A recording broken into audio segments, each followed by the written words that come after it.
يا علا. ايوه يا محمود، انا جايه لك اهو. طب بسرعة يا علا، متأخر. ايه يا محمود يا حبيبي، مالك مستعجل كده ليه النهارده؟ متأخر يا علا.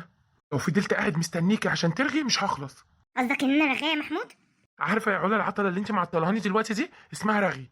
بص، برغم الكلام اللي انت بتقوله لي ده، الا بالليل مش هفتح التلفزيون ولا هاكل ولا هعمل اي حاجه غير لما تيجي وناكل سوا ونشرب الحاجه الساعه قدام التلفزيون.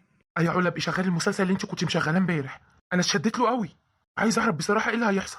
شفتي بقى لما سمعتي كلامي واتفرجت عليه اشتدت له ازاي؟ كنت بتقعد تعيب عليا وانا منسجمه معاه. لا والله فعلا يا علا اتشدت له. انت مش ملاحظ حاجه يا محمود؟ ايه يا علا، في ايه؟ انك انت دلوقتي اللي بترغي وهتتاخر عن الشغل. تصدق انا غلطان اني جاريتك في الكلام. سلام يا علا. اما انت غريب بصراحه يا محمود، تقف ترغي ترغي ترغي وفي الاخر تقول لي انت السبب يا علا. طريقتك غريبه. اما ادخل بقى الحق احضر الاكل والحاجه كلها اللي ورايا، عشان لما محمود يجي نقعد نتفرج على المسلسل سوا. يا عم انا مش هسكت. انا لازم اتصرف. انا مش هخلي الناس ليهم عندي الفلوس اكتر من كده. هي دي قاعده معايا في البيت زي قلتها. مفيش منها رجا ولا فايده. منى، انت يا منى. انت جيت يا مصطفى، الحمد لله على السلامه. الله يسلمك يا اختي. هي يا مصطفى مالك بتكلمني كده ليه ومتعصب ليه قوي كده؟ عشان حاطه ايدك في ميه بارده. مش حاسه بجوزك ولا ظروفه ولا مشاكله. ليه بس كل ده؟ انا عملت ايه؟ انا كم مره قلت لك على السلسله اللي معاكي تدهنا بيها، وكل مره تطلعي ستي مش اصيله وترفضي. هو انت ايه يا شيخه؟ مفيش احساس خالص.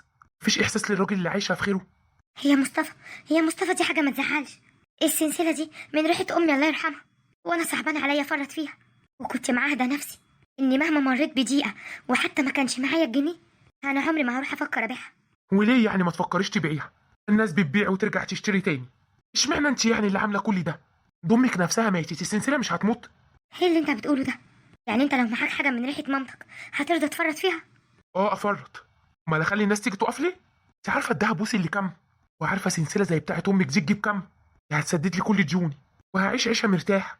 وانا مش هديك السلسله يا مصطفى، مش هضحي بالسلسله بتاعت امي، دي الحاجه الوحيده اللي فاضله لي منها. اه يا قليلة الاصل. بقى مش عايزه تقفي جنبي؟ اما وريتك يا منى. بتمد ايدك عليا يا مصطفى؟ وانت فاكرني من غير اهلي ولا ايه؟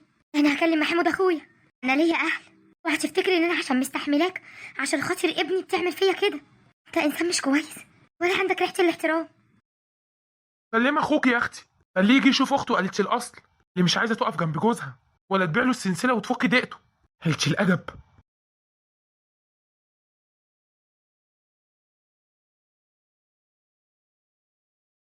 ما تشاء الله يا علا، المسلسل هيشتغل. يا محمود حاضر، انا جايه بحط الحاجه الساقعه والفشار. ايه ده؟ منى. والله يا بنت حلال. كنت شويه كده بعد المسلسل هكلمك. الو، ايه يا منى يا حبيبتي، عامله ايه؟ الحقني يا محمود، مالك يا منى، في ايه؟ مصطفى ضربني وبهدلني وخلى وشي مش نافع. ضربك وبهدلك؟ نهاره اسود النهارده. الحقني يا محمود، هو فاكر ان انا ماليش اهل ولا ايه؟ لا يا حبيبتي ليكي. انا جاي لك دلوقتي. اقفلي يا منى، اقفلي، انا جاي لك. ها ايه ده يا محمود، في إيه؟ انت بتزعق كده ليه؟ سبت الحاجه وخرجت اجري. جوز اختي اللي ما عندوش دم ضربها وبهدلها. طب وانت هتعمل ايه دلوقتي؟ والا هعمل ايه يا علا؟ انا رايح لها طبعا. طب استنى يا محمود يا بنت اللذينه، وانت حابك تتصلي دلوقتي؟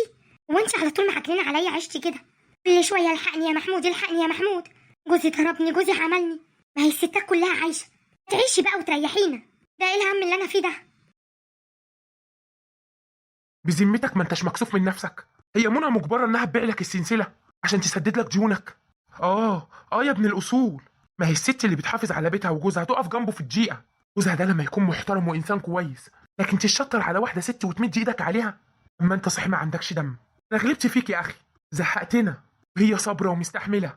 خلاص خليك قاعد في شقتك لوحدك، اخدم نفسك عشان بعد كده تعرف قيمه الست اللي معاك. والله العظيم يا مصطفى، اللي انت عملته في وش اختي ده ما هعدهولك على خير. وريني هتعمل ايه. يلا يا منى. بقى كده يا محمود، بدل ما تيجي تغلطها بتغلطني انا. هي هتجيبه منين؟ ما هو الطبع غلاب. الظاهر ان كلكم قلالات الاصل. ماشي يا منى، اما وريتك. تعالي يا حبيبتي، خشي. انا مكسوفه قوي يا محمود من شكلي ده. خشي يا منى خشي. انت هنا مش في بيت حد، انت هنا في بيتك. ربنا يخليك لي يا حبيبي، ما تحرمش منك ابدا. حقك عليا يا محمود، حقك عليا لو كنت كل شويه مضايقاك، بس انا ماليش غيرك. لو امي ولا ابويا عايشين اكيد كنت هلجأ لهم، بس انا ماليش غيرك. وقف جنبي وخليك معايا. انا معاك يا حبيبتي ومش هسيبك، وانا هخليه يتربى. ويعرف ازاي يحترمك. اهم حاجه جبتي السلسله معاكي. ايوه يا محمود، حطيتها ما بين الهدوم في الشنطه اللي على الباب. استني، انا هدخل انده لعلا. ايه يا علا؟ يعني انا جيت انا واختي بره وانت كل ده مش سامعه؟ ومين قالك ان انا مش سامعه؟ انا سامعه كل حاجه. بتدخلي لها الاوضه جوه. دخلتها اوضه الاطفال هي وابنها عشان تغير هدومها وتستريح شويه. مين دي اللي هتعمل كده؟ بقول لك ايه يا محمود، هي انا يا هي في قلب البيت. ايه اللي انت بتقوليه ده؟ انت عايزاني اطرد اختي؟ والله بقى تطردها، ترجعها لجوزها، ترجعها بيتها، شيء ما يخصنيش. المهم ان انا عايزه اعيش في بيتي، انا حره.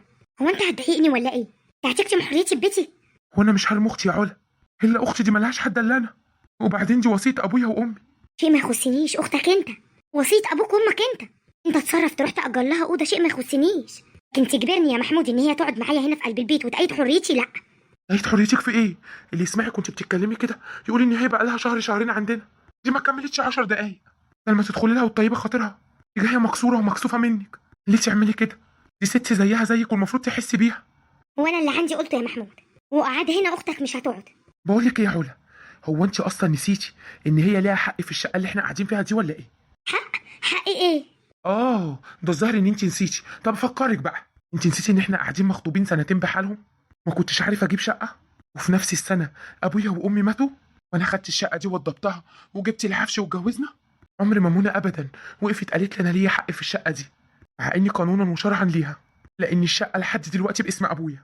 تيجي انت بقى عايزه تطرديها من بيت ابوها؟ ده ايه الجرأه اللي انت فيها دي؟ واحده غيرها كانت طالبت بحقها في الميراث. وطول ما انا عايش يا علا باب الشقه دي هيفضل مفتوح ليها دايما. لا يا حبيبي، وانا الكلام اللي انت بتقوله ده ما يخصنيش، ولازم اختك تخرج من البيت. وانا مش هخرجها يا علا. بقى كده؟ طب ماشي يا محمود، وانا بقى هوريك. ياه، يا الشده بيبين قوي كده، باين قله الاصل للدرجه دي. انت طلعتي وحشه قوي يا علا.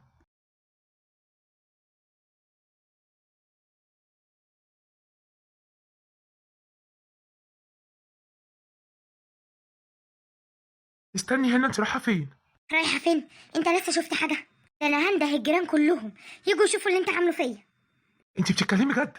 بقى انت عايزه يا علا تروحي عند باب الشقه وتندهي لي الجيران؟ ها ايوه، وما اروحش ليه؟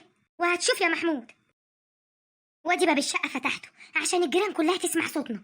وانت يا ست منى، انت اللي جايه تنغصي عليا عيشتي. اسكتي يا علا، اسكتي، بلاش فرجة ناس علينا. انا هاخد ابني وامشي. كويس ان انت عارفه هتعملي ايه، بيتك اولى بيكي. تعالوا يا جيران، تعالوا اتفرجوا، شوفوا جوزي واخته بيعملوا ايه. انت بتقفل باب الشقه يا محمود؟ افتح يا محمود. يا محمود اللي انت بتعمله ده، دي بره، افتح لها عشان خاطري. افتح يا محمود. اقسم بالله العلي العظيم ما انا فاتح. لو زودتي عن كده يا علا هرمي عليكي يمين الطلاق. بقول لك افتح، الناس هتتفرج عليا. دلوقتي الناس هتتفرج عليكي؟ ما انت كنت عايزه الناس تتفرج عليا وعلى اختي. حسبي الله ونعم الوكيل فيكي. احسن لك تمشي لاني مش هفتح لك ولا هعبرك. اللي زيك ما يستاهلش ان هو يعيش معايا. طب عشان خاطري يا محمود ندخلها وانا همشي والله. اقعدي ساكته يا منى. اقسم بالله العظيم ما انت ماشيه، ولو حد هيمشي يبقى انا يا منى. انا ومراتي، ان الشقه دي شقه ابوكي، وانت لو ما ساعدكيش شقه ابوكي هيساعدك مين؟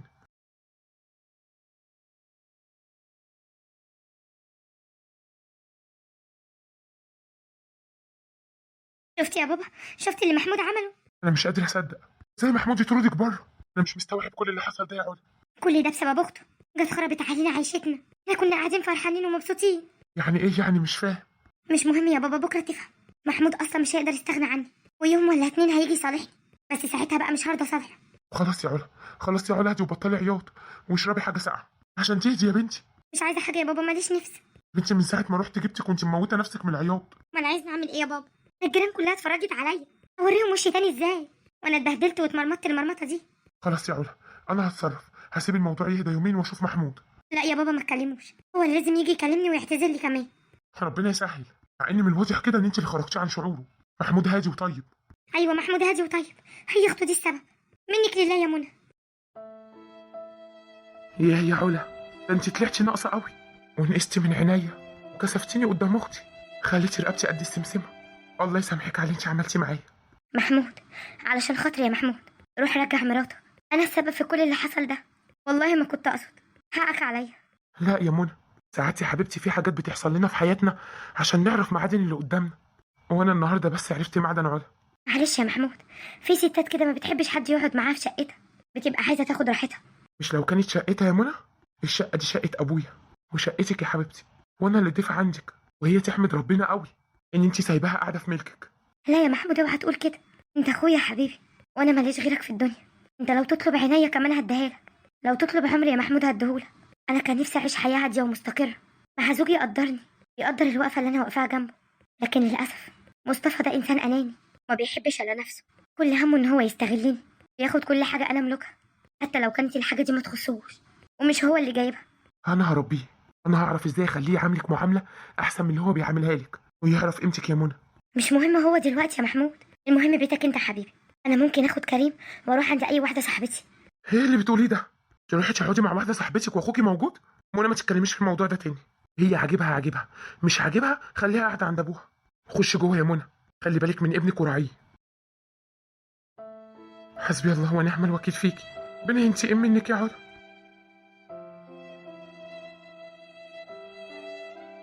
طب وبعدين اعمل ايه دلوقتي؟ ده حتى اسبوع لحد دلوقتي ومحمود ما جانيش. منك لله يا منى، خربتي بيتي. انا بجد مش عارفه اعمل ايه واتصرف ازاي. بالله عليكم تقولي لي اعمل ايه واتصرف ازاي؟ انا بجد مش عارفه اعمل حاجه. انا حاسه ان انا عايزه اخد حقي منها لله. خربت لي بيتي وبهدلت لي حياتي. حسبي الله ونعم الوكيل. يا ريت حد يقول لي اعمل ايه واتصرف ازاي. انا بجد حاسه ان انا اتظلمت، وهيفضل اخته عليا يعمل كده فيا محمود. كنا قاعدين في امانه الله، وكلمه التليفون بس واحده قلبت الدنيا، وهو راح لها جري. ايوه كان جوزها ضاربها، كان مبهدلها كمان. بس انا مالي، ذنبي ايه؟ انا عايزه اخد حريتي في بيتي زي اي ست، وهي اكيد قعدتها هتضايقني ومش هتخليني ابقى على حريتي. ممكن تقولوا لي اعمل ايه؟ انا حاسه ان انا فعلا عايزه اروح اعمل معاهم مشكله. صدقني ان انا مش عارفه ارد عليكي اصلا. اقول لك ايه؟ انا ما شفتش كميه قله ادب للدرجه دي. انا اسفه يعني، انت ما تربيتيش خالص. دي اخته، عارفه يعني ايه اخته؟ بتقولي لنا ان حقك وبيتك. انا هعتبر ان حقك وبيتك. فين الرحمه؟ فين الانسانيه الواحده جايه مكسوره زي كده ودمعتها على خدها؟ زعلانه قوي على السهره اللي راحت والمسلسل اللي ضاع منك. طب انت بتفكري ازاي؟ انت اساسا التصرف اللي انت عملتيه ده بيدل على قله دين وقله تربيه وقله ذوق. ده بدل ما تاخديها في حضنك وتطيبي خاطرها وتقولي لها مش هتمشي من هنا الا لما نجيب لك حقك، تقومي عايزه تطرديها ايه كمان من بيت ابوها؟ وكل ده وحاسه ان انت مظلومه؟ امال لو ظالمه كنت عملتي ايه؟ انت عارفه وانا بقرا الرساله استغربت في الاخر ان انت اللي بعده. انا بحسب ان هي اللي بعده، وبحسب ان جوزك بيشتكي منك. ما تصورتش ابدا ان انت تبقي واصله للليفل ده. بعدين الست طيبه وكويسه جايه دمعتها على خدها. وعايزه اقول لك بقى ان هي ما خربتلكيش بيتك زي ما انت ما بتقولي، انت اللي خربتي بيتك بايدك. ما صعبتش عليكي خالص، انت اللي قايله ان هي جايه متبهدله.